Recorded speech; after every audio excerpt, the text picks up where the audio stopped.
Hi folks, I'm here with Ben. Ben is running his course, Diversity of Thought for Leaders. It kicks off on the 17th of May. So this is just a little promo thing, but as Ben and I just discussed before I hit the record button, being in this space of self-promotion isn't a comfortable place. And I know that's not a comfortable place for a lot of people. And I certainly probably would prescribe to that, though I've probably got used to it through the work that I do. But I think what I think was interesting about you saying that, Ben, was it just flags the fact that everyone reacts differently. And this is potentially a little bit of a stressful situation. We're doing a recording, it's promoting your course. A lot of people will feel that way, that creates some anxiety for them, right? And as leaders, I think it's really important that they understand and can recognize and don't necessarily push people into having to do something a certain way, but maybe find another way. It's not something which I'm massively keen on doing. There is an element of you have to do things to take yourself out of the comfort zone sometimes. Actually, what things do we do? What's actually valuable? And in some ways, the social media arena is about playing status games and competing for attention. And ultimately, there's a finite amount of attention and an infinite amount of noise. And so I'm also quite mindful of that kind of balance because, living with ADHD, I'm quite aware of how my attention gets pulled in many different directions. Mm-hmm.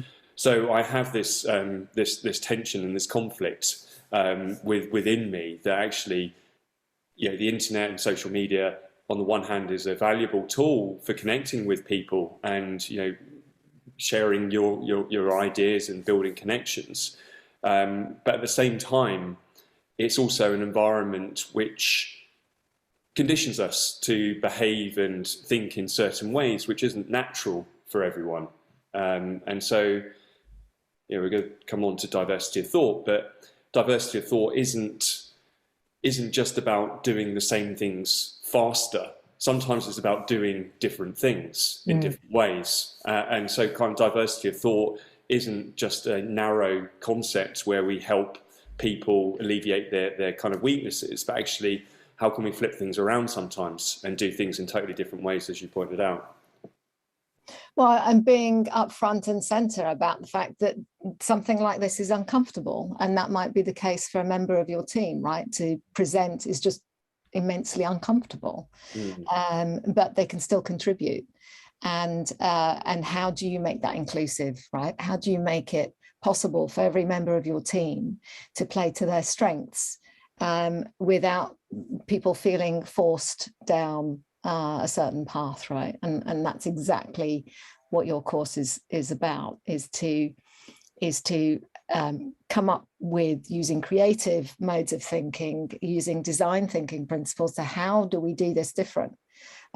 Just because this is mainstream or this is a normal way of doing something, it's not the only way. And there are potentially better ways that are more inclusive, not just for your team, but for their stakeholders and the people they're dealing with as well. Yeah, and I think that thinking about my personal experience, and probably not alone, probably more of an extrovert by trade. But when I find myself on social media and increasingly spend more and more time online, I found myself becoming more of an introvert.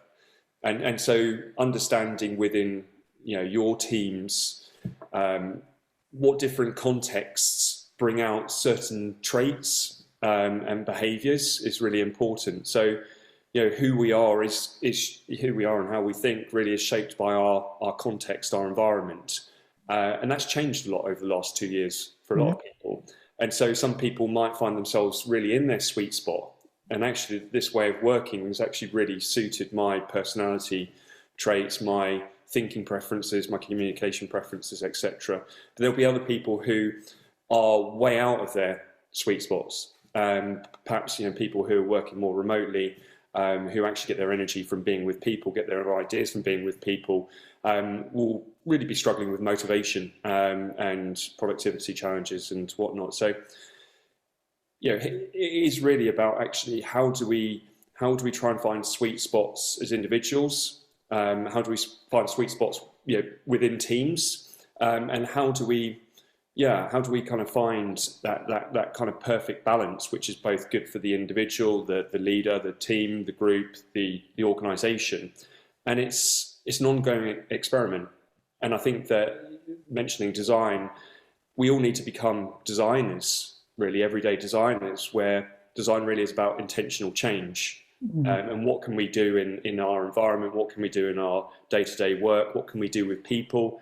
How we show up in meetings, to create different dynamics and bring different people in different ways. So this kind of one-size-fits-all approach to work has had its day. We're heading towards one-size-fits-one, but actually there's a kind of lack of synergy there. So if everybody's just doing their own thing, you might not be going in the same direction. So there's this kind of sweet spot in the middle where actually we need to create individual differences and opportunities for them. But we also need to create this middle space where we've got like a shared purpose, shared identity, and a kind of common understanding, if you like. And so I think, design is really important for that.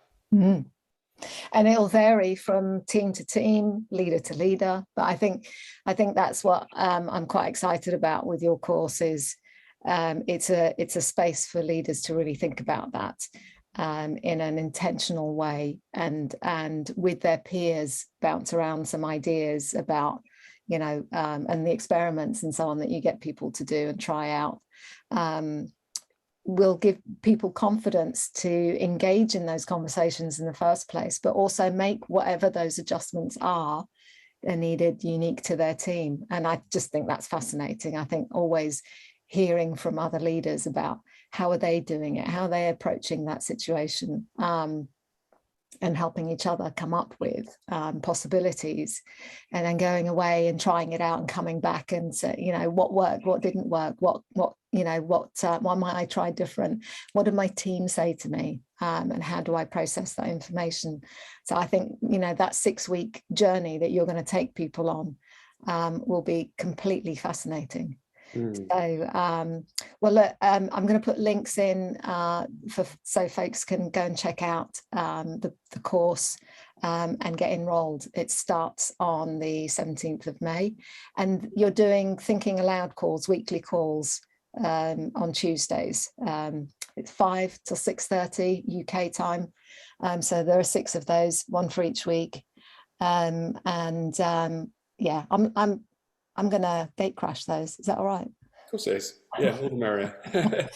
Fantastic. I think just with the course, it's quite broad. It's not just looking at neurodiversity, but it's looking at us as human beings, perhaps how we evolved, looking at some ancient wisdom, modern science, how different thinking shows up in the workplace, and how we can basically create environments to encourage diversity of thought to flourish. So there's a little bit of everything, a little bit of coaching, a little bit of design, and plenty of learning. So come along for the journey. Give us a shout if you have any questions.